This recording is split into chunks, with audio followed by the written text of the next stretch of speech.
नमस्कार। एक प्रश्न मेरे पास बार-बार आता रहता है कि सर इन्वेस्टमेंट किस तरह से किया जाए जिससे हम उसको मनी को एक्यूमुलेट करते जाएँ और ये इनकम जो है बढ़ती जाए। तो ये काफ़ी सारे लोगों का जो है ये क्वेश्चन होगा कि इन्वेस्टमेंट किस तरह से किया जाना चाहिए। तो इस संदर्भ में मैं ये कहना चाहूँगा कि हम बहुत बार इन्वेस्टमेंट की प्लानिंग तो करते हैं, बट इन्वेस्टमेंट की प्लानिंग के साथ-साथ हम ये भूल जाते हैं कि हमारी मनी जो है वो प्रोटेक्ट होना काफ़ी इम्पोर्टेंट है। तो सबसे पहले हमें अपनी जो मनी है उसको प्रोटेक्ट करना चाहिए। अब प्रोटेक्ट करने के आपके पास 2 ऑप्शन हैं और सबसे पहले ये दोनों ऑप्शन को आपको चूज़ करना है। तो पहला आप लीजिए टर्म प्लान और दूसरा जो प्लान है वो लीजिए आप हेल्थ इंश्योरेंस। हम हमेशा ऐसा सोचते हैं कि हम अमर हैं, एकदम से हमें क्या हो जाएगा, अभी तो हमारे पास टाइम है, बट टाइम का कोई भरोसा नहीं है, कभी भी कुछ भी हो सकता है। सडनली कुछ भी जो आप भी घटनाएँ देखते रहते होंगे, कभी भी किसी को साइलेंट अटैक आ रहा है या एक्सीडेंट में कुछ भी हो रहा है। So I am not telling कि आपके साथ हो जाएगा, but we have to secure our money कि हमारे जो डियर वन हैं, उनको हमारे जाने के बाद कोई भी समस्या नहीं हो। तो सबसे पहले टर्म प्लान लीजिए, प्योर टर्म प्लान लीजिए जिसमें थोड़ा-सा आपका जो है अमाउंट कम होगा आपको।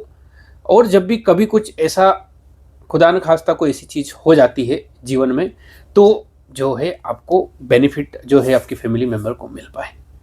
इसके बाद मैं बताना चाहूँगा कि आपको जो है हेल्थ इंश्योरेंस 100% आपको लेना चाहिए। कभी-कभी हमको लगता है कि हम तो बिल्कुल स्वस्थ हैं, हमें क्या हो जाएगा या फैमिली मेंबर को क्या हो जाएगा, बट कभी भी कोई ऐसी बीमारी आ जाए, तो उस केस में क्या होगा कि हमारे पास एक प्रोटेक्शन रहेगा। ये जो भी अमाउंट आप लेना चाहें, मिनिमम ऑफ 5 लाख का तो अमाउंट आपको लेना ही चाहिए, क्योंकि कोई भी कितना भी कमा रहा हो, एकदम किसी व्यक्ति को यदि कुछ ऐसी इमरजेंसी आती है तो 5 लाख जो है अरेंज करना काफ़ी टफ हो जाता है। एग्ज़ाम्पल के लिए जैसे आप मान लीजिए आप सोच रहे हैं कि चलो मैं एसआईपी करके कुछ कमा लूँगा, तो क्या होता है कि जैसे आपने एग्ज़ाम्पल के लिए आपने 2-3 महीने साल भर तो आपने जो है एसआईपी किया, बट एसआईपी आपको बीच में स्टॉप करना पड़ा क्योंकि ऐसी इमरजेंसी आ गई और वो पैसा आपको विथड्रॉ करके उसमें लगाना पड़ गया। तो ऐसे केसेस में आपकी जो है इन्वेस्टमेंट भी बंद हो गया और जो पैसा है वो भी उधर डाइवर्ट हो गया, और साथ में आपको जो अमाउंट लग रहा है आपके हेल्थ के लिए, आपके परिवार वालों के लिए, वो भी आपको अरेंज करना पड़ा। तो ना तो आपके पास ऐसे केस में इन्वेस्टमेंट रहेगा और कहीं न कहीं एक्स्ट्रा आपको बर्डन भी हो जाएगा।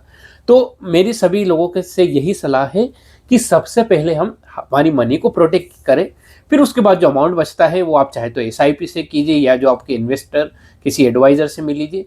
उस तरह से आप इन्वेस्टमेंट करेंगे तो that will be much better and fruitful for your wealth. Thanks for watching. धन्यवाद।